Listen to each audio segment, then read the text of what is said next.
Sebo kalabala bawa mukolo bakungu bazibanda fe mwena abebitibwa bakadde baffe bamashek bakadde baffe abamyuka ba prime minister asooka n'okubiri basebo ne banyabo muzikirize mbalamuseeko nti assalamu alaikum warahmatullahi wabarakatuh.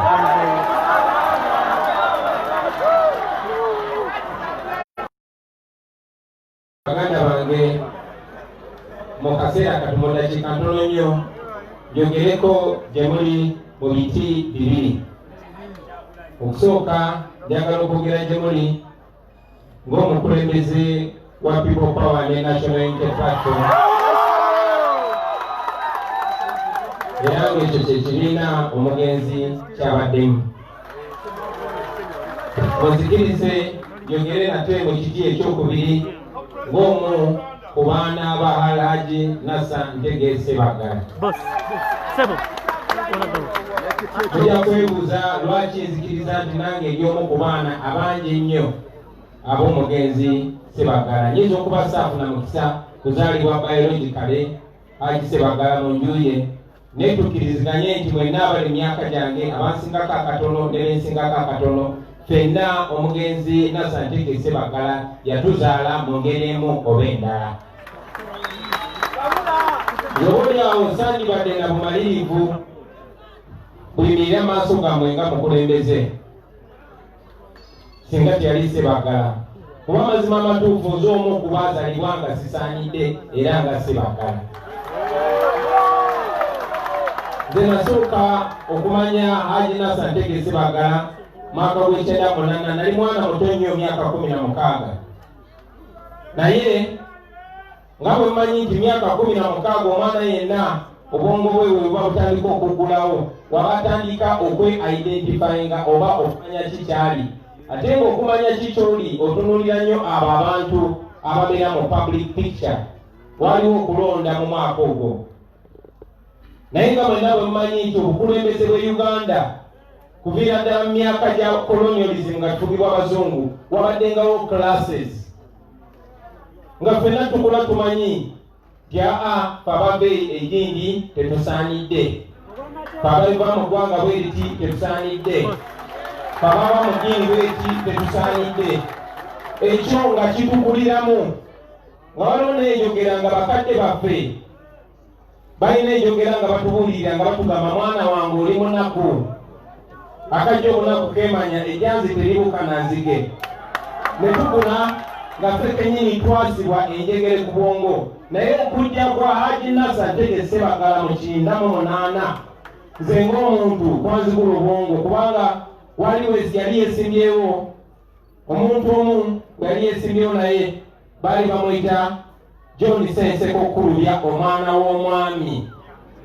Oyo yali mugagga nnyo nga mwana wa mugagga kitawe yali meeya nga tosobola mwesimbako.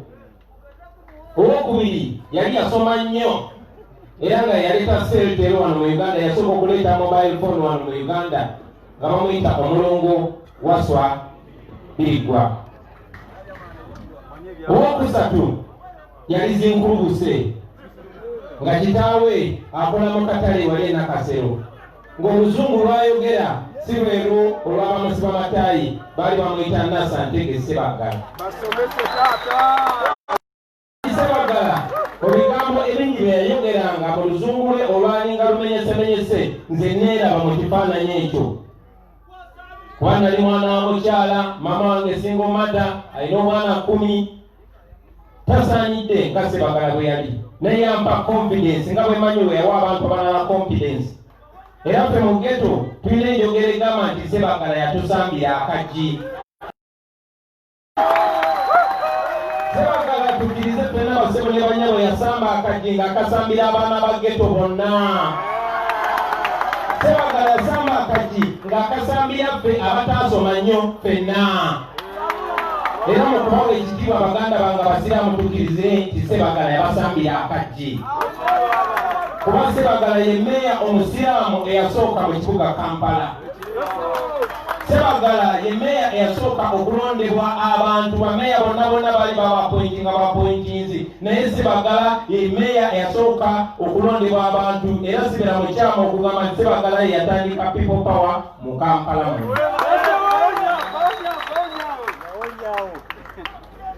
Ssebaggala bwatyo bwe yali basebo ne bannyabo. Era bwe tuddayo ne tutunula tulabira ddala nga Ssebaggala nsonga nnyo lwaki abantu abali tulowooza nti tusaanidde tuli wano olwaleero. Kimpa ekitiibwa ky'amaanyi basebo ne bannyabo okwogera nga tusiibula Nassantege Ssebaggala n'eryango ne beerabira emyagaanya, kubanga egyo emyagaanya ffenna abangi nange kabakwogera mwe twayitanga tujja twagulana bwagulanyi paka olunaku olwaleero. Ssebaggala mwe ababadde balowooza nti Ssebaggala agenze nzuuno wano, ababadde balowooza nti Ssebaggala agenze Bassebaggala bangi nnyo mulyagenda mu maaso nga mbalaba ng'oluzungu bwe boogera terusaanidde okusinziira ku ndowooza z'abo abasoma, naye nga batuusa ebirowoozo by'abantu. Kyekimpa amaanyi olunaku lwaleero basebo ne bannyabo. So nga tusiibula omusajja oyo njagadde tumutunuulire butunuulizi, tumukoppeko ebyo ebirungi ebyo ebyamusobako abaliwo okulongoosa ate ebyo byasoba ku Ssebaggala eyakusooka. Obaolyawo bwe tunaaba tutambudde bulungi n'abaana abanaatuddirira nabo bajja kutereeza ebyo tutasobodde kutereeza. Naye yatuwa confidence, yatuwa okwekiririzaamu. Ekintu ekirala kye tugenda okujjukira ku Nassantege Ssebaggala nti abadde mukulembeze atalowooza nti ye yekka yalina okubeerawo. Tumanyi ng'abantu tuba n'obunafu bwaffe, naye mwenna mujjukire nti oluvannyuma lw'okulemesebwa Hajji Ntege Ssebaggala yayogera ekigambo nti Hajji alagidde, nga talagira ku lulwe naye ng'alagira ku lw'abantu. Era mwenna mukimanyi nti Hajji yafudde alagidde. Hajji ebintu byonna byakoze mu nnaku ze esembayo, njagala tukkirize basebo ne bannyabo nti tebadde nsobi. Hajji alina okusobagana ne bannakampala, waliwo bannakampala bwe baatuuka nga tebamutegeera bulungi, naye ffenna tukikaanye nti ne bannappa abasinga bwe batiisatiisa obaolyawo ne batuusa obutakwatagana n'abantu, okutiisibwatiisibwa, okunyingirizibwa ate nga n'emyaka. Naye nebaza Katonda nti Hajji bwe yalabye nti emabega we inspiring era aleese abavubuka envumulo okuva mu ghetto naye gye yava, n'agamba sobola kuva ku nsi kuno nga sirambisa eggwanga kituufu. Hajji afudde wa people power nga wa National Unity Platform.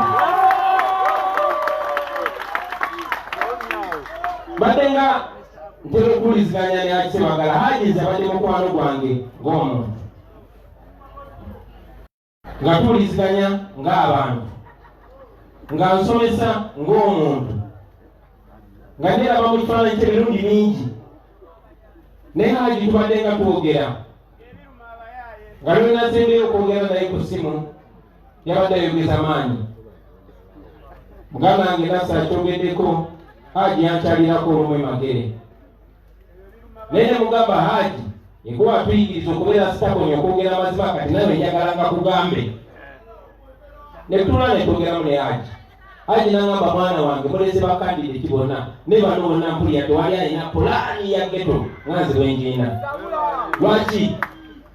Lwaki sifuna omukisa nenkwata kaadi okusooka ne mutegeeza nti sinze nsalawo, naye nga taata wange nga mukwano gwange era ne mugamba naye Hajji nga ndaba okoye. Ebigambo byennyini bye nakozesa kuba bwe tubadde ne Hajji Ssebaggala ffe nga tudda mu lulimi lwaffe olwa ghetto. Naye mugamba Hajji nga ndaba okoye. Bano abantu abalala beesimbyewo tosobola kubawa amagezi n'obalungamya n'okolera mu abo. n'okuvaayo okuyingiriramu ndaba bano abantu abamu baali obuli abali tebalisitedde bulungi eyo yali ndowooza ye naye obuli awo Katonda yalina ekigendererwa Haji n'alwala nga akakiiko akekenenya abagenda okwesimbayo kakyagenda maaso n'emirimu gyako era Haji n'atasobola kujja kukubibwamu tooki akakiiko kasalawo nga bwe kaali kasazeewo era omuwanguzi mwaka akakiiko yabaayo yali imamu wa parliamenti Haji Latifu Ssebaggala naye era mwena nga bwe mwamanya olw'ensonga ze tutagendagendamu ku mukolo guno Haji Latifu n'aba mu lwokaano olwo era Haji Ssebaggala n'agamba no kirabika nze mbadde nyina okujja neesimbewo saasobola kunveetinga luli naye era nga muganda wange bwagambye nti nedda Haji yaŋŋamba ku ssimu nti akakiiko kagoberere amazima omuntu oba yeesimbyewo nga mpaka parliament ne bamulonda bw'avaamu tebajjayo bujji gwe bataalonda baliddamu buto era akakiiko kali force okulangira obuto abaagala okwesimbawo ne badda ne beesimbawo obuto ne bewandiisa Haji n'akuba essimu n'agamba waakiri bambeetingire ku Zoom kubanga yalina okukkiriza mutima gwe nti agenda kubeera naffe agenda kuwona era nga bwemanyi Katonda bw'alikola mu kubeetinga okwo ate yewavuutuka omukyala Wanguli ebisigadde mwabiraba ekyo baganda bange kitegeeza nti Haji yagaana okugivinga up oyinza obutakkiriziganya mu bintu ebimu na Haji Ssebaggala ne tukkirize nti ali musajja mulwanyi tukkirize nti yatugula amaaso tukkirize nti yatuwa omukisa nga bw'ozaala omwana n'omusomesa byonna n'otuuka ekiseera nga mudda mu debate n'omwanawo n'agamba taata wano emirundi ku 17 obadde mutuufu naye 3 obadde mukyamu yeyo Haji Ssebaggala yatuwa confidence nange yansobozeseza okuyimirira amaaso gammwe ero njagala kumaliriza baganda bange nga mbasongera ku Haji kyabadde tusobole okuba nti bwe tumusibula olwaleero n'ebigambo bye twogera nga tumusibula olwaleero bireme kukoma kuffe ffekka abali wano abamusibula bireme kukoma kuffe ffekka abaafuna omukisa okumumanya abaafuna omukisa okubeera mikwano gye n'ebigende ku abo bonna omusajja omugezigezi omu yagamba I can see clearly because I stand on the shoulders of the giants that came before us. Olunaku lwaleero nsobola okwogera ebigambo bino nga nekkiririzaamu kubanga waaliyo omusajja gwe bayita Nassantege Ssebaggala eyabali wansi gye batasuubira n'akikuba n'akimalayo. Ekyo kitegeeza basebo ne bannyabo nti singa twekkiririzaamu nga Ssebaggala bwe yatuyigiriza tusobola okufuuka ekyo kye twagala okubeera n'abantu ne tubanya inspiring okufuuka ekyo kye baagala okubeera. Kati bw'oba omugenzi Nassantege Ssebaggala sabamalirize nga mbasindikira obubaka mu abantu ba mirundi 3 okusookera ddala mu abavubuka abali eyo bw'oba ng'obadde okyenyooma bw'oba ng'obadde okyebuusabuusa tunula ku bulamu bwa Nassantege Ssebaggala otunule naffe ebibala bye omanye nti bweweebuusabuusa bwewenyooma oba otuliddemu olukwe ffe ng'omugigi oguliwo olwaleero obanga obwokubiri njagala bugende eri mwena abantu b'omu ghetto abali wano n'abali eyo mu bitundu by'eggwanga eby'enjawulo mumanye nti ebiri wano byali bibaddewo. Ssebaggala bwe yeesimbawo ku bwa meeya fe abantu ba ghetto twagamba tufunye meeya era Ssebaggala yali ghetto meeya era bwe twajja confidence okugamba bwe tuba kubeera na ghetto president twetugenda maliriza nga ndi wano basonge banyabo kakati era tulina n'omulimu kubanga taata waffe oyo yatuziga ffe ng'ensigo kati tukuze tumulisiza tulina okutuukiriza ekirooto kya Ssebaggala yali agenda mu State House. So ekyo kibeere nga kibalimu mwena abaana ba ghetto gye muli mumanye nti wadde batukasuka kulaalira tulina kumawo na birimba obaka obusembayo ng'ava waggulu njagala bugende erimu abakyala abali wano n'abakyala abali eyo abatali naffe wano leero. Ssebaggala yajja kudisruptinga status quo. Ssebaggala yajja bikubaliyika eridde mu bantu.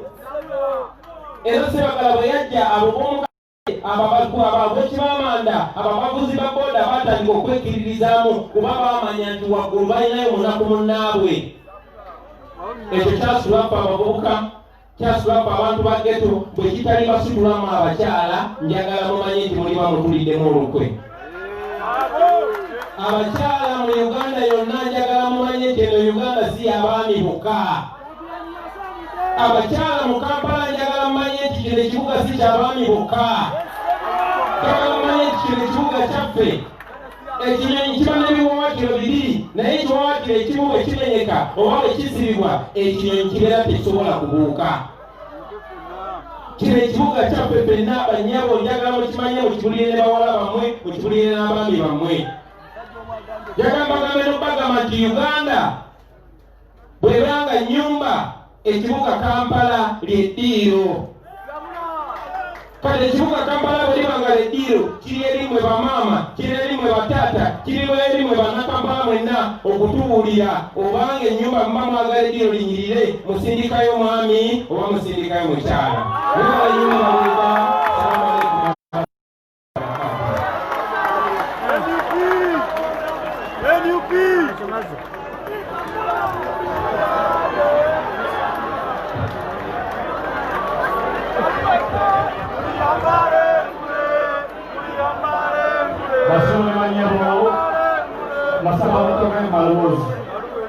Basole banyabo ebigambo mubiwulidde era sigenda kubiddamu n'omulundi n'ogumu. Okuligogonayizinga Shamim Malende ayeesimbyewo ekifo ky'abaka mukyala mu Kampala, naawe oli Chairman Nyanzi, naawe twakulengeddeko oli awo, Secretary General wa DP naye oli awo. Basole banyabo ku ssaawa zino ngenda kuyita agenda okuleeta obubaka era ng'akiikiridde gavumenti eyawakati. Ntegeezeddwako nti Honorable Okiunda Kivedinda yakiikiridde gavumenti eyawakati, era nsaba obubaka bwa gavumenti eyawakati ajje abusome, era wamala okusoma basole banyabo tuba tusigazzaako kigambo kimu kyokka kyakwebaza, era mu sekendi 2 tusaalire. Mukama wange ssebo Oweekitiibwa Okiunda Kivedinda jangu oleete obubaka obubudde mu gavumenti eya wakati.